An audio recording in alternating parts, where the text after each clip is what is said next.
Fala, berrecas, tudo bem? Para facilitar a vida de vocês, segue aqui um Cortes do Berreca para você aproveitar e se liga aí no vídeo que a gente separou para você hoje. A gente tem, eu e o Lucas, como optamos pela ciência da análise do comportamento, a gente sabe o quão importante é. Mas eu queria que você trouxesse a sua fala, né? Uma fala um pouco mais apropriada e mais coesa, do quão importante é que a ciência da psicologia busque por evidências para ser apresentada ali como ciência, para ser colocada à disposição da sociedade, por assim dizer. Esse é um assunto que eu acho bem interessante, pelo seguinte: análise do comportamento não deveria fazer sentido para nós, analistas do comportamento, a discussão prática baseada em evidências. Seria a mesma coisa de discutir se deveríamos ou não respirar, pegando uma analogia ruim aqui. Né? É parte constituinte do nosso fazer, ou deveria ser parte constituinte do nosso fazer, trabalhar de acordo com os rigores da ciência.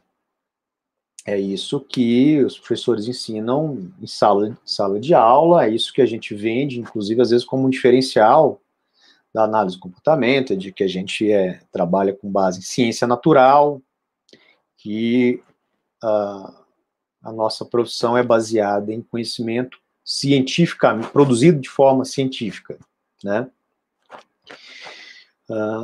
Só que, na prática, eu acho que não, na prática da nossa prática, isso às vezes não é a praxe, né? Não é o comum ali. Se a gente pensar o que um psicólogo faz, um analista do comportamento faz dentro do seu consultório, um aluno meu de graduação resolveu investigar isso. Ele fez um questionáriozinho assim, você faz análise funcional, você costuma fazer gráfico, você lê periódicos continuamente, você mantém registro contínuo dos dados, você define objetivos para a intervenção, né? Você compara os dados, você registra dados e compara esses dados com a literatura, e aí dados muito sistemáticos sobre esses fazeres aí. Há umas pesquisas nos Estados Unidos, sobretudo para quem, acho que mais com o pessoal que fez o BCBA lá, tem gente que considera análise funcional secundária, desnecessária, tem gente que usa práticas não validadas e tudo mais. Então, o fazer do analista do comportamento, e ser analista do comportamento, é por autodeclaração, né? Eu me declaro analista do comportamento. E aí, no geral, as pessoas que se declaram analista do comportamento, quando a gente começa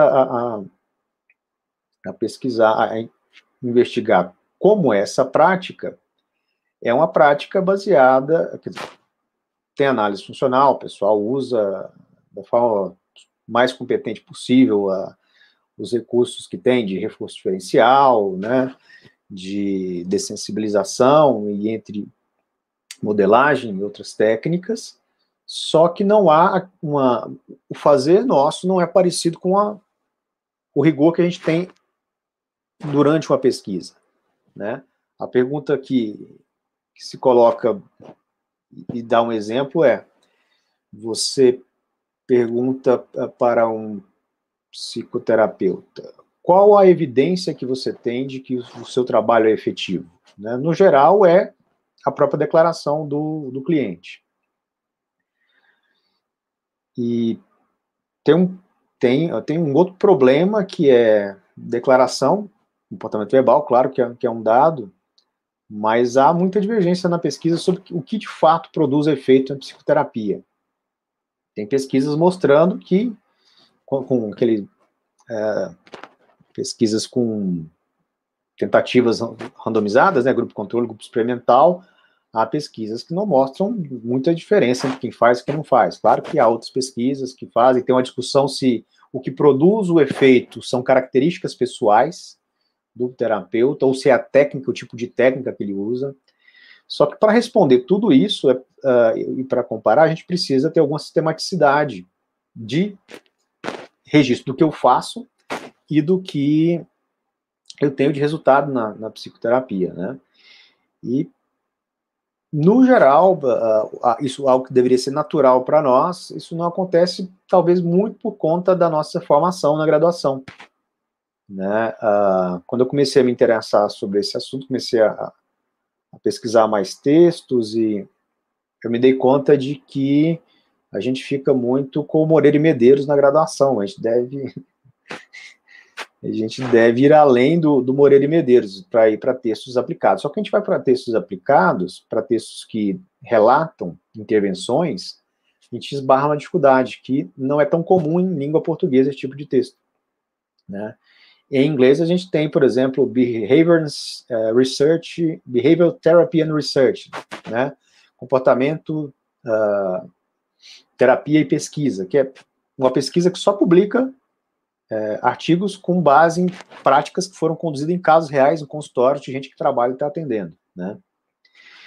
E aí, nesse sentido que peraí, a gente tem um discurso muito de cientificidade, mas aí esse modelo de prática baseada em evidência que é definido pela APA, né, que tentou fazer um modelo mais geral para todas as abordagens, quando você vai ver as características de que você tem que registrar dados, que você tem que comparar com a literatura, de que as técnicas que você usa têm que ser validadas, e aí para ser validadas, né, cientificamente, ou constituírem evidência científica, tem que seguir uma série de critérios. Claro que isso dá uma discussão sem fim do monte de pontos, né? O próprio Carlos Augusto, ele já, de início, ele já fala, mas peraí, se nós somos uma ciência que preza o dado do sujeito único, como é que você vai ter casos randomizados, tentativas, parece ser meio contraditório, mas por outro lado, a gente tem no caso único, linha de base, intervenção, dá para você manipula as variáveis e consegue determinar o efeito de alguma variável, né? E a gente tem bastante evidência, o conjunto de coisas que constituem evidências é muito grande, né? A gente tem evidências, muitas estão publicadas em inglês, só que nesse apego que a gente ficou ao discurso do Skinner, da ciência, o discurso do Watson, a gente devia ter aproveitado o discurso desses caras brilhantes e seguido em frente, mas a gente ficou parado no discurso deles, tem que ser científico, e o que aconteceu foi o seguinte, se você olhar no site da APA, deve ter, vou chutar, aqui faz tempo que eu não olho, mas sei lá, deve ter 200 intervenções cognitivo-comportamentais com evidências científicas e 6 de origem analítico-comportamentais, e as que tem mais recentemente, acho que são do grupo do Stephen Hayes, né? E é uma discussão interessante porque transcende a teoria, o que importa é o procedimento, a explicação que se dá para o funcionamento de uma técnica é o que constitui a minha abordagem, né? Não vou questionar uma intervenção que segue critérios científicos, uma intervenção psicanalítica que mostra resultados para tratar depressão, por exemplo. Beleza, eu só não vou explicar igual psicanalista, mas eu tenho que ir atrás, eu tenho que usar técnicas que foram efetivamente estudadas e validadas. E eu tenho falado sobre esse assunto sempre quando posso, para tentar, na ideia de divulgar esse assunto, de trazer à tona essa discussão, né?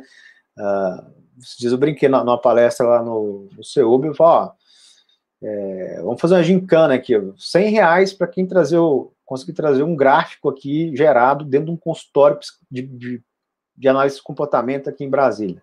É claro que tem, estava exagerando, né? Mas assim, a prática é muito, fazer a prática baseada em evidência é muito complicada. E você esbarra também em problemas que não tem nada a ver com ciência, que é você se forma, você tem conta para pagar, né? Você entra aqui, não sei como é que é em São Paulo, mas aqui em Brasília é muito comum o pessoal se formar e começar atendendo em clínica que atende por plano, né? Porque você consegue já com sorte, assim, um mês depois de formado, você já tem 2, 3, 4 clientes e você consegue começar a fazer o seu trabalho. Depois de 5 anos, você já fazendo um bom trabalho, vai aparecer cliente particular para você, você pode sair da clínica. Mas no começo da sua carreira, que você acabou de fazer o curso de graduação, no qual você ficou a maior parte do tempo lendo Skinner, Moreira e Medeiros, e sobre o behaviorismo, que não vão te ajudar muita coisa na clínica, o momento que você deveria, opa, agora que eu não tenho mais que estudar todas as outras matérias, vou fazer a minha formação em análise do comportamento, você tem que atender 35, 40 clientes por semana para ganhar R$20, R$19 por hora, porque você vai dividir as despesas com a clínica e tudo mais. Né? O Golden Cross, por exemplo, paga 37, dependendo da clínica. R$37 ela paga para a clínica, para dividir, para cobrir despesa e dividir entre todo mundo que está trabalhando ali, né? Então, que horas que você vai ler, estudar, produzir dados, lançar dados numa planilha do Excel, fazer um gráfico, ler um artigo em inglês que você tem dificuldade, terá que usar o Google Tradutor, que aliás está muito bom, o Google está cada vez melhor. Fica uma dica aqui, remova quebras de linha se você vai traduzir, você copiar de um PDF, né? Geralmente a frase fica quebrada. Se a frase estiver quebrada, entre algum site da internet que remove quebra de linha, a tradução fica muito melhor. Fica, em muitos casos, quase perfeito, ou perfeita. É porque tem muita coisa, insisto, muita coisa, se quem estiver nos ouvindo aí, tá terminando o curso, iniciando a formação, você quer investir em alguma coisa para a sua formação, eu investiria em aprender inglês. Um mundo novo vai se descortinar para você. Você vai deixar de ficar dependente do Márcio ter que escrever um livro porque ele leu um artigo em inglês. Eu trabalho muito, eu sou um intermediário, muitas vezes, do conhecimento, né? Mas é bom que a gente fique independente, né? Que possa, então vale muito a pena. Muito obrigado se você assistiu esse vídeo até aqui. Não deixe de se inscrever no nosso canal, compartilhar esse vídeo com seus amigos. E se você tem algum vídeo que você gosta em nosso canal, deixe nos comentários que faremos o corte e postaremos especialmente para você. Um abraço dos Berrecas.